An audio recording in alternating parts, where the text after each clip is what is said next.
अस्सलाम वालेकुम नाज़रीन, मैं मोहम्मद असलम हुसैन सियासत की खबरों में आप सबका इस्तकबाल करता हूँ। रियासत कर्नाटक की काबीना की मुकम्मल तादाद 34 तक पहुंचने के 2 दिन बाद आज वज़ीर आला सिद्धारमैया को खजाना और इनके नायब डी.के. शिव कुमार को मेजर और मीडियम इरिगेशन और बेंगलुरु सिटी डेवलपमेंट की वजारतें मख्तस की गई है। इसके अलावा वज़ीर आला सिद्धारमैया ने काबीना के उमूर, महकमा अमला और इंतज़ामी इस्लाहात, इंटेलिजेंस, इंफॉर्मेशन, IT और BT इंफ्रास्ट्रक्चर डेवलपमेंट और तमाम गैर मख्तस किए गए महकमों की वजारतें भी अपने ही पास रखी हैं। बेंगलुरु सिटी डेवलपमेंट मिनिस्ट्री के तहत डी.के. शिव कुमार का BBMP, BWSS, BMRDA, BMRCL और BDA पर कंट्रोल होगा। कांग्रेस सदर मल्लिकार्जुन खड़गे के बेटे और चित्तापुर के MLA प्रियंक खड़गे को दही तरक्की और पंचायती राज की वजारत सौंपी गई। रियासत कर्नाटक का सबसे अहम कलमदान वजारत दाखिला जी परमेश्वर को तफवीज़ किया गया है। इस खबरनामे को MS एजुकेशन की जानिब से स्पॉन्सर किया जा रहा है। Today I am in STEM Innovation Thinking Lab. My aim is in this project to demonstrate the DC motor and electricity converted into mechanical energy. And the next academic year we have many more such type of labs in many more schools of Hyderabad city. Please click the following link in description for more details. National centre for seismology के बमुजीब आज पीर की अलसुबह आसाम के सोनीतपुर में 4.5 अशारिया के शिद्दत के ज़लज़ले महसूस किए गए। NCS ने बताया कि ज़लज़ला पीर की सुबह 8:03 पर पेश आया। ज़लज़ला 15 किलोमीटर की गहराई में था। कोई जानी व माली नुकसान की इत्तला नहीं है।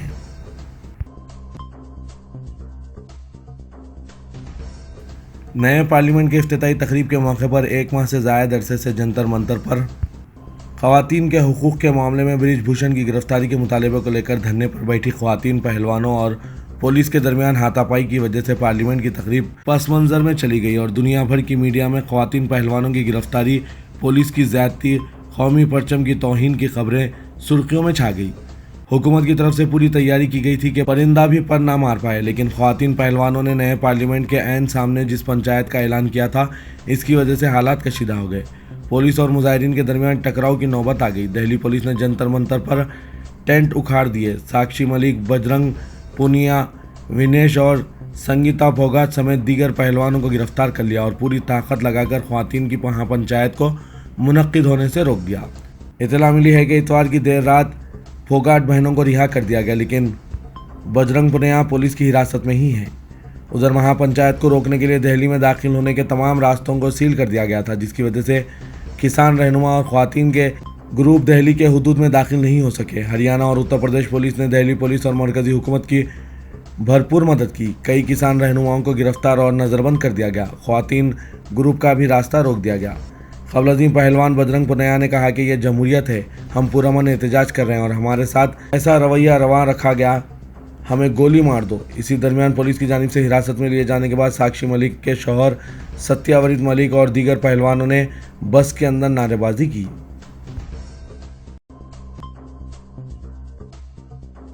पार्लियामेंट की नई इमारत की इफ्तिताई तकरीब में सूरह रहमान की तिलावत की गई, जिसकी वीडियो सोशल मीडिया पर काफ़ी पसंद की जा रही है। मीडिया रिपोर्ट्स के मुताबिक वज़ीर-ए-आज़म नरेंद्र मोदी ने पार्लियामेंट की नई इमारत का इफ्तिताह किया। इफ्तिताई तकरीब में पंडित, पादरी और दीगर मज़ाहिब के नुमाइंदे भी मौजूद थे। इस दौरान सूरह रहमान की तिलावत की गई, जिसे तमाम लोगों ने खामोशी से सुना। तकरीब में इस्लाम, बुद्धमत, जैन, पारसी, सिख, वैदिक वगैरह जैसे मज़ाहिब के मजहबी रहनुमाओं ने अपने अपने मज़ाहिब के किताबों को पढ़ा। नए ऐवान में मरकज़ी वज़रा राजनाथ सिंह, अमित शाह, अश्विनी विष्णु, अनुराग ठाकुर, डॉक्टर जितेंद्र सिंह, भारतीय जनता पार्टी के सदर जगत प्रकाश नड्डा समेत दीगर आला हुकाम मौजूद थे।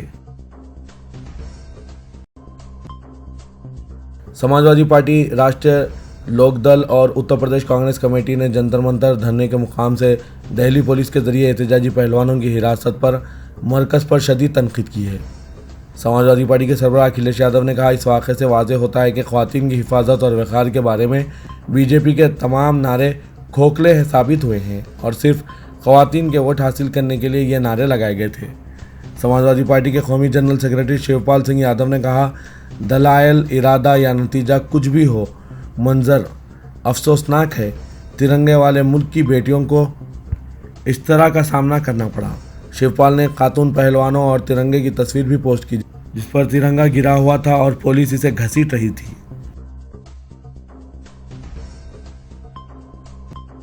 2024 के आम इंतखाबात के लिए मुश्तरका हिकमत अमली पर तबादला ख्याल और फैसला करने के मकसद से अपोजिशन पार्टियां 12 जून को पटना में मीटिंग करेगी। कॉन्फ्रेंस में 18 से ज़ायद हम ख्याल अपोजिशन जमातों की शिरकत मुतवक्के है। अपोजिशन ने नए पार्लियामेंट हाउस की इफ्तिताई तकरीब का बाइकआउट करके अपनी यकजहती का मुजाहरा किया। इससे कबल हफ्ते को भी अपोजिशन की हुकूमत वाली 10 रियासतों के वज़राए आला ने नीति आयोग की मीटिंग से दूरी इख्तियार की थी।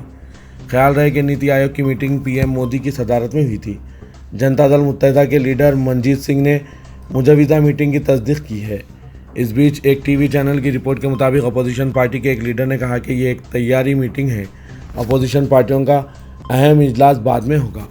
बिहार के वज़ीर आला नीतीश कुमार ने तमाम पार्टियों से बातचीत के बाद यह तारीख तय की है। जम्मू कश्मीर के साबिक गवर्नर सत्यपाल मलिक भी एहतजाज करने वाले पहलवानों की हिमायत में पार्लियामेंट की नई इमारत के सामने पहलवानों की जानिब से मुनक्किदा महिला सम्मान पंचायत में शिरकत करने के लिए जा रहे थे, लेकिन इन्हें बाहर नहीं निकलने दिया। सत्यपाल मलिक ने एक इंटरव्यू के दौरान बताया कि मैं जा नहीं सका। उन्होंने कहा कि हिसार और दीगर मुकामात से मुझे फ़ोन आए कि इन्हें गिरफ्तार कर लिया गया। उत्तर प्रदेश से जो किसान आए थे, इनके साथ लाठीचार्ज हुआ। ख्वातीन पहलवानों के साथ जो कुछ हुआ वो तो सरकारी हुक्काम के लिए डूब मरने की बात है। इन्हें घसीटा जा रहा है, इनको बस में ठोंसा जा रहा है, इनका सामान, गद्दे, तरपाल सब हटा लिया गया। बहुत तकलीफ़ होती है ये देख कर के इनके साथ ऐसा हो रहा है और हम कुछ नहीं कर पा रहे हैं।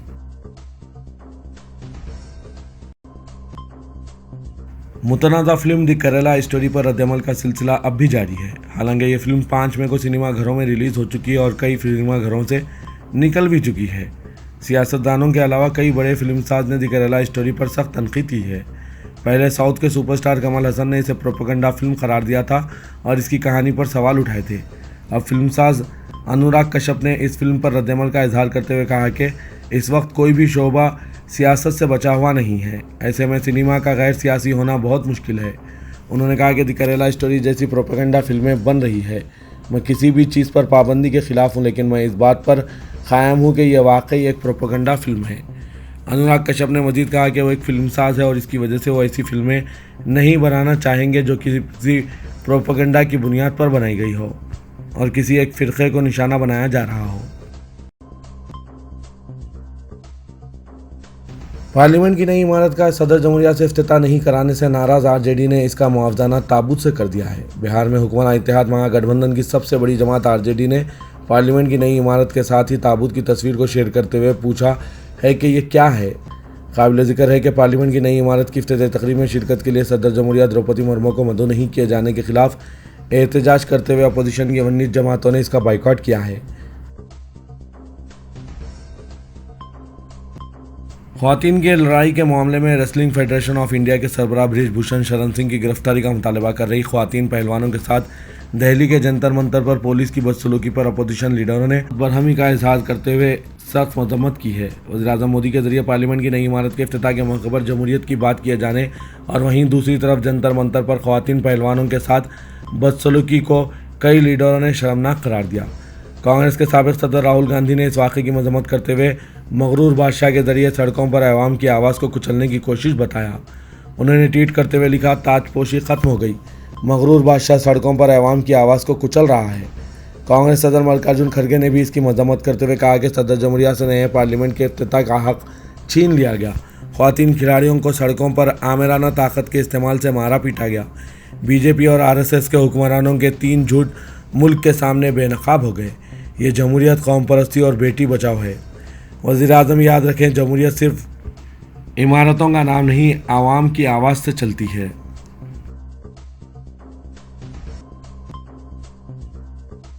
दिल्ली यूनिवर्सिटी में बीए ऑनर्स में पॉलिटिकल साइंस के कोर्स में वीडी सावरकर को अब महात्मा गांधी से पहले पढ़ाया जाएगा। हिंदुत्व के नज़रिए साथ सावरकर ने 5वें सेमेस्टर में महात्मा गांधी की जगह ले ली है। अब 7वें सेमेस्टर में गांधी को पढ़ाया जाएगा। इस हवाले से फैसला एकेडमिक काउंसिल के इजलास में किया गया है। तमाम असातिज़ा के एक ग्रुप ने इस फैसले की मुखालिफत की है। ऐसे में अगर कोई तालिब इल्म 4 के बजाय 3 साल बाद BA political science honours course से बाहर निकलता है तो इसे हिंदुस्तान की जद्दोजहद आज़ादी में महात्मा गांधी के ताउन के बारे में इल्म नहीं होगा। इसके बजाय तलबा अब हिंदुत्व के सियासी नज़रियात के माहिर वीडी सावरकर पर एक मकाले का मुताला करेंगे।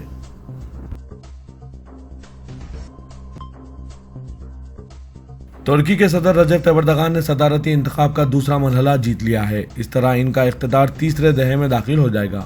तैयब एर्दोगान को सदारती इंतखाबात के दूसरे मरहले में 52% वोट हासिल हुए, जबकि इनके मुखालिफ अपोजिशन उम्मीदवार कमाल ओगलो को तकरीबन 48% वोट हासिल हुए। एर्दोगान की कामयाबी के साथ ही इनके हामियों ने ज़बरदस्त जश्न शुरू कर दिया। इस्तांबुल में खिताब करते हुए एर्दोगान ने कहा कि इन इंतखाबात में फतेह तुर्की की हुई है। चीफ मिनिस्टर तेलंगाना के चंद्रशेखर राव ने असेंबली इंतखाबात की तैयारियों का आगाज़ करते हुए बड़े पैमाने पर अजला के दौरों के जरिए अवामी राब्ते की मुहिम शुरू करने का फैसला किया है। मौसूख ज़राए के मुताबिक चीफ मिनिस्टर ने इंतखाबी हिकमत अमली के माहिरीन से मुशावरत के बाद जुलाई में अवामी राब्ते और मुहिम का फैसला किया, जो इलेक्शन के इलामिया की इजराई तक जारी रहेगी। जुलाई से तकरीबन 120 दिन तक चीफ मिनिस्टर अवामी राब्ते के तहत 100 से ज़ायद असेंबली हल्क़ात का अहाता करेंगे। गुज़िश्ता दिनों में चीफ मिनिस्टर ने मुल्क के बाद नामूर इंतखाबी माहिरीन से मुशावरत की है। प्रशांत किशोर की खिदमत से दस्तबरदारी के बाद KCR ने दिल्ली के बाद इदारों की खिदमत को BRS की इंतखाबी हिकमत अमली के लिए हासिल किया था। बताया जा रहा है कि चीफ मिनिस्टर ने तेलंगाना में कांग्रेस और BJP से सख्त इम्कानी मुकाबले के पेश नज़र सिर्फ असेंबली इलेक्शन तक अपनी सरगर्मियों को महदूद रखने का फैसला किया है। वह अवामी राब्ता मुहिम के तहत रैलियों और आम जलसों से खिताब करेंगे और मुख्तलिफ तरक्याती व फलाही स्कीमात का आगाज़ करेंगे। तेलंगाना के वजीर सेहत हरीश राव ने कामारेड्डी जिले के यल्लारेड्डी असेंबली हल्के में तामीर किए जा रहे 100 बिस्तरों के अस्पताल का संग बुनियाद रखा। इस मौके पर रुकने पार्लियामेंट ज़हीराबाद बीबी पाटिल, रुकने असेंबली यल्लारेड्डी नरेंद्र और मुकामी कायदीन मौजूद थे। इस मौके पर खिताब करते हुए हरीश राव ने कहा कि अवाम को बेहतर तिब्बी सहूलतों के बारे में तेलंगाना मुल्क के लिए मिसाली रियासत बन चुकी है। बुनियादी तिब्बी खिदमत से लेकर सुपर स्पेशलिटी खिदमत तक अवाम को सरकारी दवाखानों में सहूलतें दस्तियाब है। साबिक़ में मुत्तहदा निज़ामाबाद ज़िले में एक भी डायलिसिस सेंटर नहीं था, लेकिन अब हर असेंबली हल्के में एक डायलिसिस सेंटर के अलावा डायलिसिस के मरीज़ों को मुफ्त बस पास और पेंशन फराहम करने वाली मुल्क की वाहिद हुकूमत KCR की है। तेलंगाना के वज़ीर क़बायली बहबूद सत्यावती राठौर ने मरकज़ की मोदी हुकूमत से मुतालबा किया है कि वो कौमी सतह पर गिरिजनों को तालीम और मुलाजमतों में 10% तहफ़्फ़ुज़ात फराहम करें, जिस तरह तेलंगाना रियासत में गिरिजनों को 10% तहफ़्फ़ुज़ात फराहम किए जा रहे हैं। खैरताबाद के विश्वेश्वरैया भवन में कौमी पंजारा मीट में मेहमान ख़ुसूसी की हैसियत से शिरकत करते हुए वज़ीर क़बायली बहबूद ने तेलंगाना हुकूमत की जानिब से क़बायलियों की तरक्की और बहबूद से मुतालिक किए गए इक़दामात पर तफसीली रोशनी डाली। उन्होंने कहा कि तेलंगाना में चीफ मिनिस्टर चंद्रशेखर राव की हुक्मरानी में रियासत के गिरिजनों के लिए सुनहरा दौर आया है। उन्होंने मरकज़ की BJP हुकूमत पर गिरिजनों के साथ सौतेला सलूक अपनाने का इल्ज़ाम आयद किया। चीफ मिनिस्टर तेलंगाना के चंद्रशेखर राव पर गवर्नर कोटे की 2 MLC नशिस्तों पर उम्मीदवारों के इंतखाब के सिलसिले में मुख्तलिफ गोशों से ज़बरदस्त दबाव का सामना है। गवर्नर कोटे की MLC नशिस्तों पर अरकान फारूक हुसैन और D राजेश्वर राव की मियाद कल ख़त्म हो चुकी है, जिसके बाद इन नशिस्तों के दावेदारों ने अपनी सरगर्मियों को तेज़ कर दिया है। वज़ीर आला ने गुज़िश्ता हफ्ते काबीनी इजलास में उम्मीदवारों के नामों पर मुशावरत का फैसला किया था, लेकिन लम्हे आखिर में KCR ने अपना इरादा तब्दील कर दिया। बताया जा रहा है कि जारिया साल असेंबली इंतखाबात के पेश नज़र दोनों नशिस्तों के लिए दावेदारों की कसरत ने चीफ मिनिस्टर के लिए फ़ैसला करने में दुश्वारी पैदा कर दी है। दिलचस्प बात यह है कि दोनों मखलूआ नशिस्तें अक़लियती अरकान की हैं। D राजेश्वर क्रिश्चियन कम्युनिटी से ताल्लुक़ रखते हैं। ऐसे में एक मुसलमान और एक क्रिश्चियन को दोबारा नामज़द करने या फिर इन कम्युनिटीज़ से ताल्लुक़ रखने वाले दीगर कायदीन को कौंसिल की रुकनियत देने से मुतालिक फ़ैसला आसान नहीं है। बताया जा रहा है कि मियाद ख़त्म होने वाले दोनों अरकान ने दोबारा नामज़दगी की ख्वाहिश की है, लेकिन चीफ मिनिस्टर इसके लिए तैयार दिखाई नहीं दे रहे हैं।